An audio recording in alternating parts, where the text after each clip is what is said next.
Bonjour, je suis Allel Benani, je suis thérapeute, coach international et fondateur des ateliers Réveille-toi, sois heureux.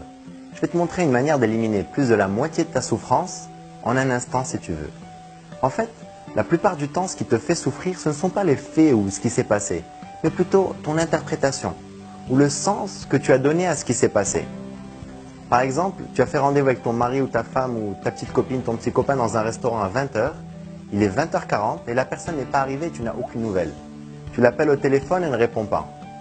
En fonction de ce que tu vas te dire à toi-même, ton expérience va être radicalement différente. Si tu te dis « son travail est plus important que moi, elle doit être avec une autre, elle me manque de respect, elle s'en fout de moi », comment tu vas te sentir? Probablement en colère. Ou si tu te dis « il lui est arrivé quelque chose, elle a dû faire un accident », comment tu vas te sentir? Probablement un mélange de peur et de tristesse. Et au fait, c'est quoi la vérité?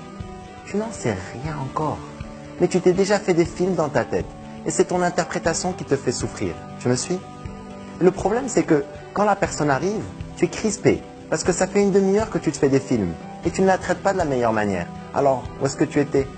Et même si avec les mots tu ne dis rien, ta communication non verbale te trahit et la personne sent ta tension et répond en conséquence. Et l'expérience n'est pas la plus agréable possible, on va dire, pour aucun des deux. Et tu finis par attirer ce que tu ne veux pas. La clé pour transformer ton expérience de vie n'est rien d'autre qu'une question.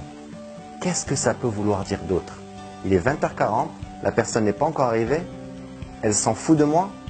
Qu'est-ce que ça peut vouloir dire d'autre? Et efforce-toi à trouver autant d'interprétations positives que négatives. Peut-être il y a des embouteillages, ou peut-être elle est passée faire les courses, ou récupérer les habits au pressing, ou peut-être elle me prépare une surprise.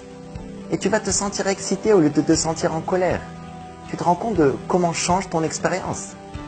Tu arrives au bureau et ton boss te parle très mal. Tu peux te dire, il ne me supporte pas, j'ai dû faire du mauvais travail, il va me virer. Et tu vas te sentir mal. Pose-toi la question clé. Qu'est-ce que ça peut vouloir dire d'autre?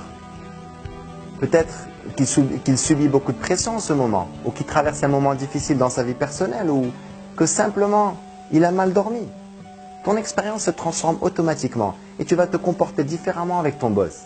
Et il va finir par se comporter différemment avec toi. Souviens-toi, qu'est-ce que ça peut vouloir dire d'autre? Et choisis des scénarios positifs. C'est tellement simple et pourtant on ne le fait pas. On a tendance à choisir des scénarios qui nous font souffrir. Et vous savez pourquoi?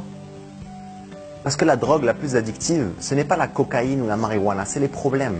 On est accro aux problèmes. On s'invente des problèmes pour sentir que notre vie est importante, que le monde tourne autour de nous. Tu n'as pas besoin de cette souffrance pour te sentir important. Je vais te dire quelque chose qui va peut-être te surprendre. La douleur est inévitable. La souffrance est un choix. Je connais des personnes qui traversent des situations très difficiles, un cancer ou le décès d'un être cher, et ils arrivent à garder le sourire. Et d'autres personnes qui envoient un WhatsApp, les deux petits traits sont devenus bleus, ils n'ont pas reçu de réponse et elles souffrent. Ta souffrance vient de l'histoire que tu choisis de te raconter, de ton interprétation. La douleur est inévitable. La souffrance est un choix. Nous traversons tous des situations difficiles dans la vie. Dieu nous punit. Qu'est-ce que ça peut vouloir dire d'autre? Peut-être Dieu nous offre l'opportunité de grandir. Souviens-toi de la question. Qu'est-ce que ça peut vouloir dire d'autre? Si tu poses la question avec détermination, ton cerveau va te donner des réponses. Trouve au moins autant de scénarios positifs que négatifs et transforme ton expérience. Je t'encourage à vivre une vie extraordinaire. Vive la vie.